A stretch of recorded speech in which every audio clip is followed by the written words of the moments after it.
Hey guys, NYC Geek Society here with a reaction to the EA press conference. So a lot was going on during this conference. We had Battlefield 5. Well, let's just first get to start that throughout the week, since E3 is going on, we're going to be making a lot of live YouTube stuff. We've never done this before, and then we're going to save it on the channel so you can view it later. So we've never really done this before, so there's technical difficulties or anything weird going on. Like right now, I realized I forgot to turn on a light. So, this is going to be exciting, folks. All right. A lot of stuff is happening. Yep. Don't worry, it's just lights, bro. Here we go. So we're gonna go through the EA press conference. Yeah, so let's start from the top, right? Okay. So I think the host was Andrea Renee, I believe is her name. And she was good. I liked kind of very personable. Like they're talking to the crowd and stuff. That was kind of cool. The first thing to start was Battlefield 5 multiplayer. Battlefield 5 multiplayer. I can't say that I'm a big Battlefield player myself, but the game looks gorgeous on the Frostbite engine. You can now I mean, they were touting some things like, oh, you can now smash windows and break apart buildings. And I'm like, hasn't this always happened the entire time? I don't know. I'm not like a big multiplayer guy in general, and I'm not. Did you notice the Northern Lights as well? Like, no. Yeah, it was pretty gorgeous. Really? So they had like some cool settings going on, and I know that this game in particular, it's like fictional, but not really. So like it takes place during World War II. And what's a little confusing to me is that I know it's supposed to be like mostly an online game. Like it's not going to have like a typical single player game, but they said that there are going to be kind of single player stories, which is a little confusing. And like I know that there was a lot of controversy when the first trailer came out because they were showing like women soldiers in World War II, which didn't happen. And she has like a bionic arm or something. So like they were kind of making it like it was just going to be like historical fiction and maybe kind of even just kind of like dumb fun. Yeah, but at the same time, I guess we kind of need like a refresh of the World War II. I hate calling it like a genre, but I mean, these games have been coming out for forever at this point, and maybe it's just like a new way to spice these games up. Right. And they said that it's going to be actually pretty serious. They were saying like the stories are going to tell like the untold stories of World War II. But it's not really. But they were never, they never existed in the first place. It's a little confusing, the messaging behind it, I think. They also made mention that there's no like premium pass, which I think is kind of a big thing for EA, kind of drilling in throughout the whole conference. We're good people. Yeah, and they also mentioned during the conference, like, oh, we donated to like 3 charities. Right. We're good people. We promise. But it does look like that they're learning from their mistakes, which is really good. They don't want the bad press anymore. And they also said that there's gonna be a battle royale mode, which that's kind of like the new like hot topic kind of thing, you know, where Fortnite and PUBG. Yeah, like everything's battle royale. But the problem with that is that if everything's battle royale, only 1 or 2 is really going to rise to the top. So we'll see if like this is going to be interesting enough to get players from playing Fortnite to playing Battlefield 5. I don't know. Even though what makes you say that though? Like there can only be one. It's just kind of the way things always work. Like, do you remember back in like the early aughts, you know, like everything was an MMO. Like there were a ton of MMOs coming. Right. But what went over? World was huge worlds, and like people are only really going to be committed to a couple of games, you know. Well, this is the time where everyone's wrestling to be the #1 battle royale game. But it's just like if everyone gets a piece of the pie, the pieces get smaller and smaller, you know. Yeah. So we'll see. See if they keep interest in that. I guess we can move on to. You want to talk FIFA? I don't really want to talk. The only FIFA, thing I want to dude. say with FIFA is we're like, Americans. We don't know shit about soccer. But what is the or deal football. with like the chorus and the grand? Like, you know, they make such a big deal of FIFA every year, and maybe that's like more for like, because like E3 is also for investors and stuff too. So maybe they're like, hey, we're gonna make a lot of money. We're still gonna make the same shit. But don't worry, investors. Yeah, do gamers really care? I don't know. No, it's not exactly surprising, but there were some surprises during this conference. I mean, we had Unravel 2. Yeah. And we also had Sea of Solitude. Personally, I've never played Unravel 1, but this game looked quite interesting. You're playing as like a yarn character who's a yarny character. That's his name, is Yarny. And he's got a friend now. He's got a friend. He was lost at sea. So his friend came out of a box. Do you know much about the first game or? So I played a little bit of the first game. I own it. I haven't really gone back to it, but from what I recall from it, I mean, I might be a little bit wrong on some of the details, but it was a personal, very personal experience of like the guy who created it. And I think I remember him talking about years ago when it came out that the idea spurred from like going into the forest with like his kid and like how like seeing the world, like that world from his kid's eyes, and how he could just take anything and make them into a toy. And like, you know, so he kind of wanted to capture that experience. And I think the story in the game, from what I recall, is like you're in this old woman's house and she has like a ball of yarn that like falls off and starts rolling. And then like the yarn kind of comes to life and you're walking by these pictures that she had. They didn't say too much about the humans in the story, but so I think more of like storytelling through metaphor kind of thing. But so I'm not really sure. I never beat the first game, so I'm not really sure how this might tie in to that or not, or any of those things. But it looks beautiful. So did the first game. It looks beautiful, and this is like one of those games that I wish would come to the Switch. Yeah. I think that Nintendo, should do more stuff like this. I don't know why they don't, and it's frustrating. It is. And as me and John were talking during the conference, and he mentioned like this would probably just be a Mario game on a Nintendo console rather than being a totally new. Didn't they IP. have like a Yoshi yarn kind of game? They do have a Yoshi yarn, yeah. So I don't know. They just always brand everything with their own stuff. But I've been saying for years I would love Nintendo to really embrace more like indie studios and do more original new IPs. Because when I was growing up, like with the Super Nintendo and the NES, like I feel like everything was always new, like that was a big thing. You always wanted the next new thing. And then like around after like N64 came out, it just felt like okay, we got our IPs. Let's just kind of stick to it. Yeah, and they lost a lot of good faith with third-party studios, and they never really won that back. I would love the Switch to take on something like this, but but going back to like the gameplay, I mean, you're pretty much you have two players and you're working cooperatively to figure out these puzzles. You're being chased by like a giant chicken, exciting things. And, you're just trying to advance by helping each other out. Maybe there's one person on a lower level and you're trying to pull them up with your yarn. They did say that you could play it single player as well. And like, if you're single player, you could pick up the other person. Yeah, but it seems like one of those games that you'd prefer to play. Yeah, you'd probably want to play cooperatively.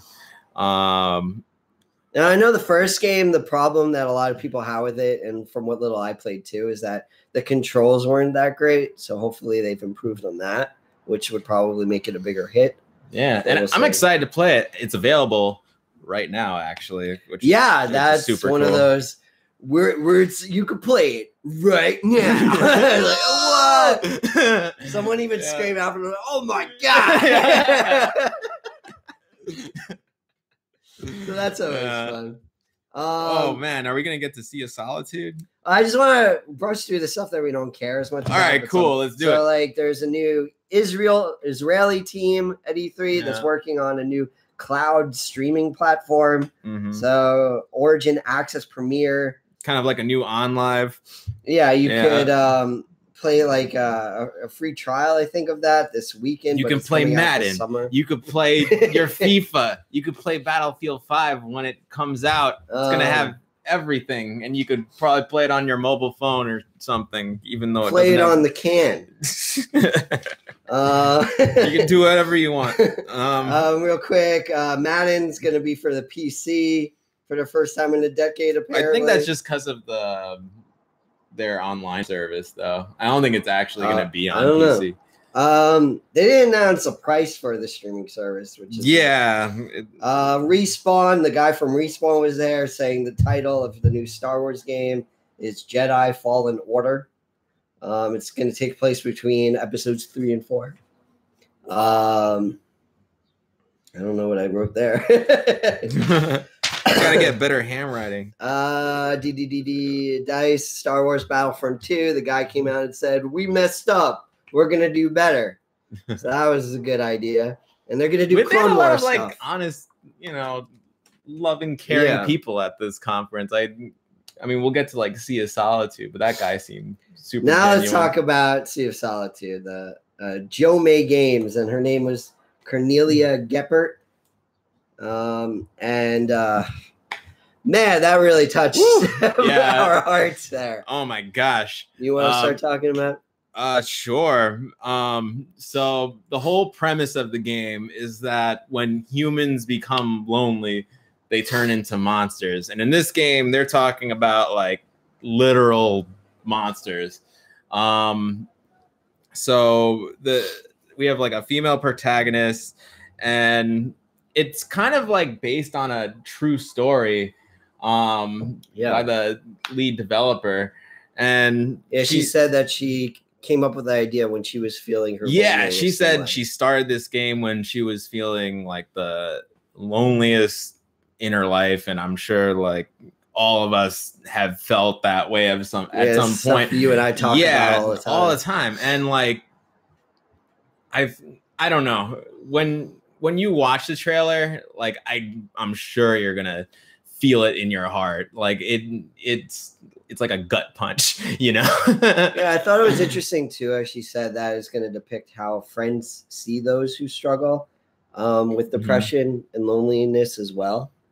And yeah, it's just like the visuals were beautiful. Just like again, kind of like a visual metaphor for life. And just talking about like all these big things like being human, and it's coming out early 2019.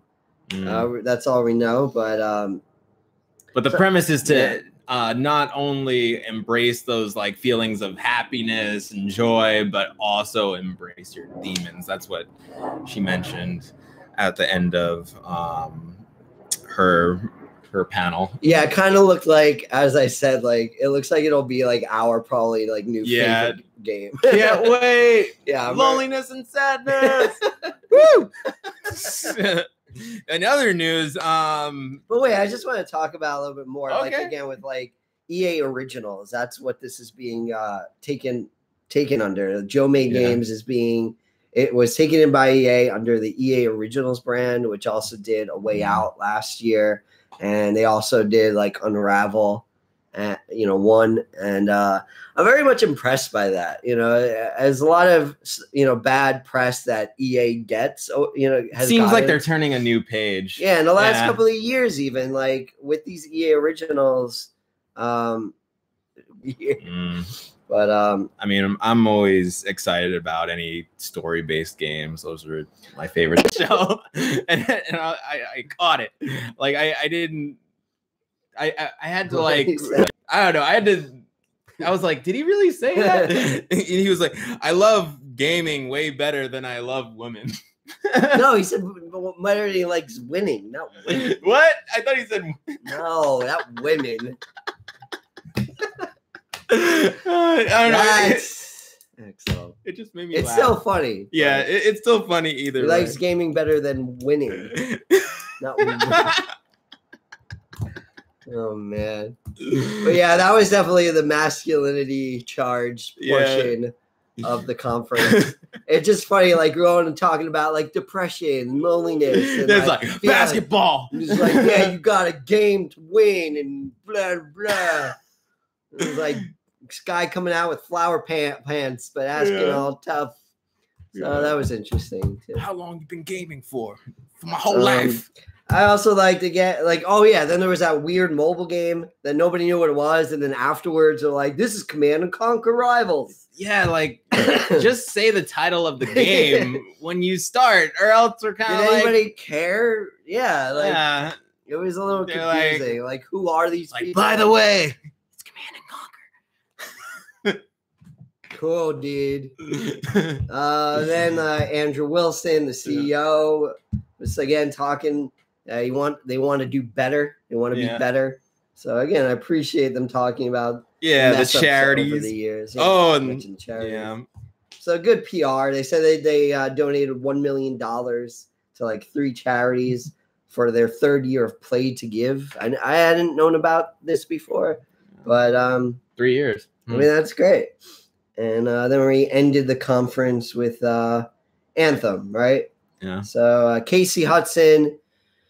Yeah, real quick, he was like a big guy at BioWare. He worked on, the Mass Effect trilogy and all, a bunch of BioWare stuff pretty much from like the beginning of like BioWare being popular. And then he left while they were developing Mass Effect Andromeda. And then it seems like because that went so bad, and it ended up being really bad for BioWare, he ended up actually coming back to the company and being like now like the guy, the face of the company, like in charge. So it seems like that BioWare is trying to earn back a lot of goodwill with this game. It's a great comeback story. It's their time. Overall, like the only thing that was really interesting to me was that, Anthem's going to be mostly an online game. We knew that. Yeah. But they said that the battle portions of the game are mostly online. But that when you go back to like your hub world, you go back to your home base. That's where the story actually takes place. And they didn't really give like too many tidbits of what the story will be.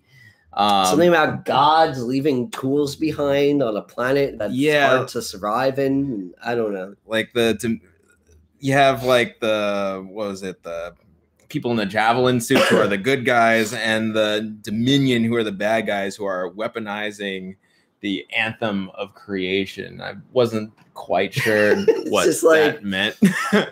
Hard sci-fi, it seems. But but it seems like a fun game to play with your friends if you're into MMOs, and they have like, the damage. You see the damage as you shoot the enemies, like 100 combo. Like it's a lot of bedazzling. But is this going to pull people away that are playing like Destiny and all other games that are like that? I don't know. I mean, BioWare is a big name, but it's a new IP, so that's always like an upward struggle. But also just like, I mean, we were talking about it while we were watching too, but like monsters. A lot of my friends play Monster Hunter.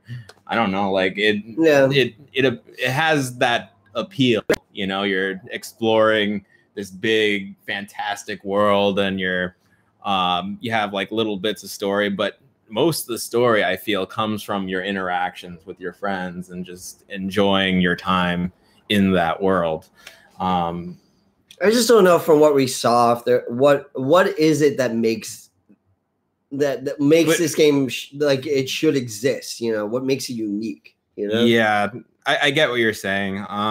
What's the selling point? If you already have Monster Hunter. Yeah, it seems like a competitor to like Monster Hunter or Destiny, like these big open world RPGs. Like it.